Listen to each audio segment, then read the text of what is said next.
अवघ्या 13 दिवसात हज यात्रेकरूंवर पुन्हा एकदा काळानं झडप घातली आहे। इस्लाम धर्मियांसाठी पवित्र मानल्या जाणाऱ्या मक्का शहरातच लागोपाठ दुसरी दुर्घटना घडली आहे। गेल्या 11 सप्टेंबरला मक्का मशिदीत क्रेन कोसळून 109 जणांचा बळी गेला होता।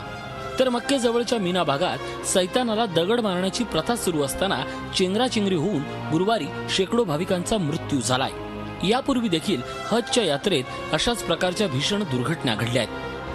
1990 मध्ये हजकडे जाणाऱ्या बोगद्यात अडकून 1426 भाविकांचा मृत्यू झाला होता। 1994 मध्ये झालेल्या चेंगराचेंगरीत 270 जण ठार झाले होते। 1997 मध्ये 343 भाविकांचा आगीत होरपळून मृत्यू झाला होता।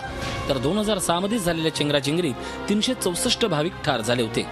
यंदाच्या वर्षी भारतातून सर्वाधिक म्हणजेच सुमारे 1,30,000 यात्रेकरू मक्केला गेलेत। त्यांच्याबाबत कोणतीही अधिकृत माहिती मिळू शकलेली नाही। दरम्यान या दुर्घटनेतल्या मृतांचा आणि जखमींचा आकडा वाढण्याची भीती वर्तवली जाते।